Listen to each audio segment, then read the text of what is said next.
So I've got a True Places chair here, and I'm missing the bolt that connects the armrest to the back vertical.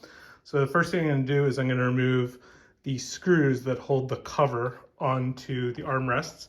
And you can use either just a screwdriver, a Phillips head screwdriver to do this, or I'm going to use a screw gun, but it doesn't really matter which one you use. You're going to see that there's a bunch of them.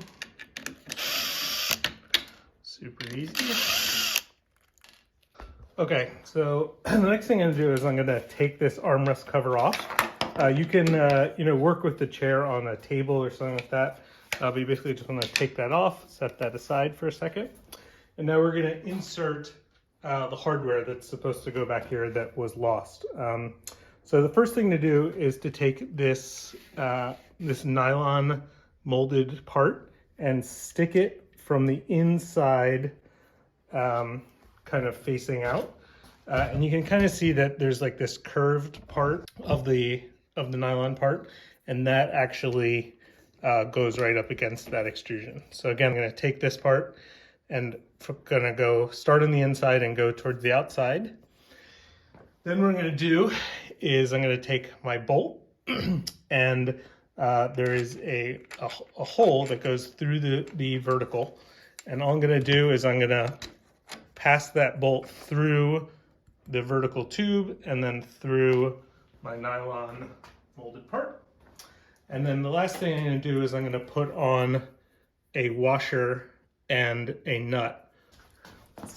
So after I pass this through, I just take my washer and my nut, I put those on.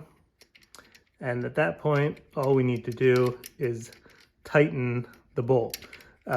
And this is pretty easy to do because the bolt can just be tight. You don't have to be careful how much you install it.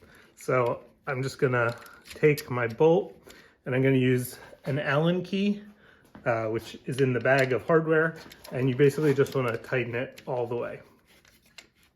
At some point, you'll need to grab a little, pair of pliers or an adjustable wrench and use that to keep the nut from spinning.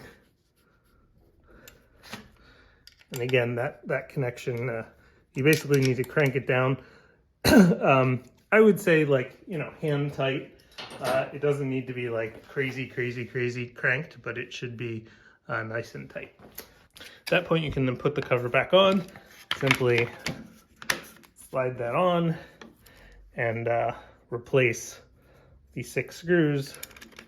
And again, these should be tight. You don't need to go particularly crazy with them. They are into plastic, which if you go too hard will tend to strip out. And you can do it with a manual screwdriver like this. I'm just going until it's snugged up.